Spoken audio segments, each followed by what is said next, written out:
Welcome to Roopa's kitchen. ഇന്നത്തെ നമ്മുടെ special എന്തെന്ന് വെച്ചാൽ കറിവേപ്പില കൊണ്ട് ഒരു ചട്നിയാണ് ഉണ്ടാക്കുന്നത്. കറിവേപ്പിലയുടെ ടേസ്റ്റ് അങ്ങനെ കയ്പോ ഒന്നും കാണത്തില്ല കേട്ടോ. തീർച്ചയായിട്ടും നിങ്ങൾ ഈ വീഡിയോ കണ്ടിട്ട് ഒന്ന് ട്രൈ ചെയ്ത് നോക്കണം. നമ്മുടെ ഹെൽത്തിന് വളരെ നല്ലതാണ് കറിവേപ്പില. അതെല്ലാവർക്കും അറിയുന്ന കാര്യമാണ്. നമ്മൾ പക്ഷേ കറിയിലൊക്കെ കറിവേപ്പില കാണുമ്പോൾ എടുത്ത് കളയുകയാണ് ചെയ്യുന്നത്. അതാരും കഴിക്കാറൊന്നുമില്ല. അപ്പോൾ ഇങ്ങനെ ചെയ്യുമ്പോൾ നമ്മൾ എന്തായാലും കഴിക്കും.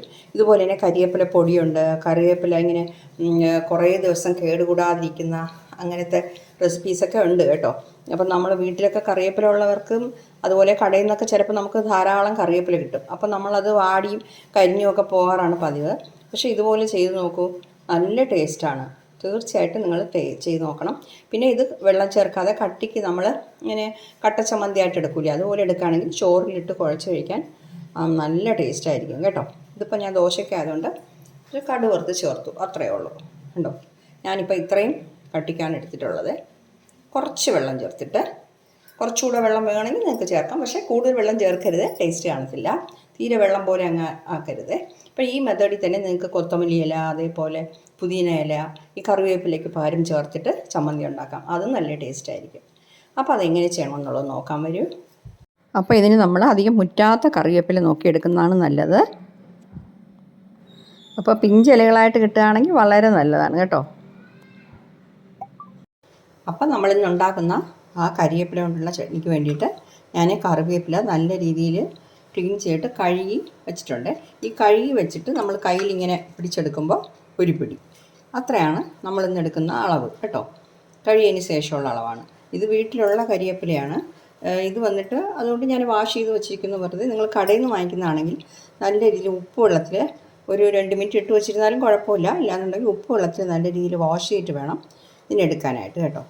അപ്പോൾ നമുക്ക് ചെയ്യാൻ തുടങ്ങാം. അതിനായിട്ട് ഞാനൊരു പാൻ ചൂടാക്കാൻ വെച്ചിട്ടുണ്ട്. ഇതിലിപ്പോൾ നമുക്ക് 2 ടേബിൾ സ്പൂൺ എണ്ണ ഒഴിച്ച് കൊടുക്കാം. ഞാൻ വെളിച്ചെണ്ണയാണ് യൂസ് ചെയ്യുന്നത്. നല്ലെണ്ണ ഒഴിച്ചാലും അത്രയ്ക്ക് നല്ലതാണ്. നമ്മുടെ എണ്ണ ചൂടായിട്ടുണ്ട്. ഇത് നമ്മൾ 1 ടേബിൾ സ്പൂൺ കപ്പലണ്ടി ഇട്ട് കൊടുക്കുന്നു. തൊലി ഉള്ളതായാലും കുഴപ്പമില്ല, വറുത്തതായാൽ നമ്മളെല്ലാം കൂടെ ചേർത്തിടും. അതായത് മറ്റേ ഉഴുന്ന് പരിപ്പിൻ്റെ കൂടെ.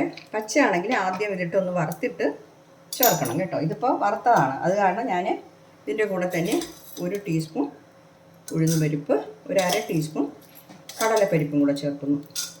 എല്ലാം കൂടെ നമുക്കൊന്ന് ചൂടാക്കി എടുക്കണം.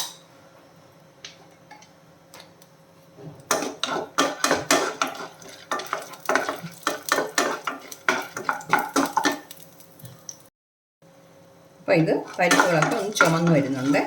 ഇനിയിപ്പോൾ നമ്മളിതിൽ 2 ഉണക്കമുളക്, 2 പച്ചമുളക് ചേർത്ത് കൊടുക്കാം.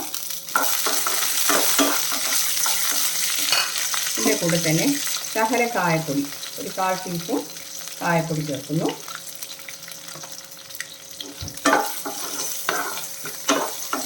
ഇനി 5-6 ചെറിയ ഉള്ളി ഞാൻ ഇതുപോലെ കട്ട് ചെയ്ത് വെച്ചിട്ടുണ്ട്, 2ആയിട്ട്. തീരെ പൊടിയായിട്ടൊന്നും കട്ട് ചെയ്യണ്ട, 2ആയിട്ടൊന്ന് കട്ട് ചെയ്തിട്ടാൽ മതി. അപ്പം നമ്മുടെ ഉള്ളി പകുതി കൂടുതലും വഴണ്ടിട്ടുണ്ട്.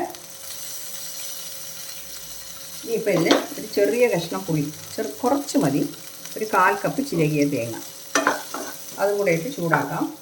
ചില ഈ തേങ്ങയൊക്കെ ചൂടാക്കി നമ്മൾ ചെയ്യുമ്പോൾ അത് പ്രത്യേക ടേസ്റ്റാണ്, പെട്ടെന്ന് കേടാകത്തുമില്ല.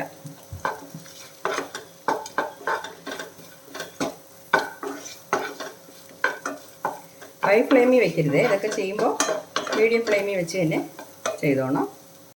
അപ്പോൾ തേങ്ങയുടെ പച്ചമണം മാറി ഒന്ന് ചൂടായിട്ടുണ്ട്. ഇനിയിപ്പോൾ നമ്മൾ കറിവേപ്പില ഇട്ട് കൊടുക്കാം. കറിവേപ്പില ഇട്ടിട്ട് ഒരു 2 മിനിറ്റ് ഒന്ന് വഴറ്റി കൊടുക്കാം.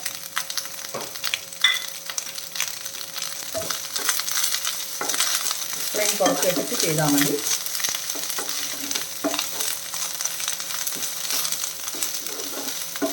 വളരെ എളുപ്പമാണ് കേട്ടോ ഇത് ചെയ്യാനായിട്ട്, ഹെൽത്തിയാണ്.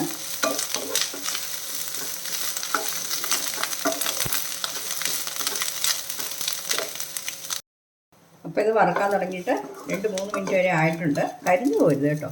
ഫ്ലെയിം ഓഫ് ചെയ്യുന്നത്. എന്നിട്ട് നല്ല തണുത്തതിന് ശേഷം മിക്സിയുടെ ജാറിലിട്ട് നമുക്ക് അരച്ചെടുക്കണം, ഉപ്പും കൂടെ ചേർത്തിട്ട്. അപ്പോൾ ഇത് നല്ലപോലെ തണുത്തിട്ടുണ്ട്. നമുക്കതൊന്ന് ആദ്യം ഒന്ന് പൊടിച്ചെടുത്തിട്ട് വരാം. ഇതിൻ്റെ കൂടെ ശകല ഉപ്പ് ചേർക്കാം. ഉപ്പ് നോക്കി ചേർത്തോണേ, ടേസ്റ്റ് നോക്കിയിട്ട്. കുറച്ച് വെള്ളവും കൂടെ ചേർക്കാം.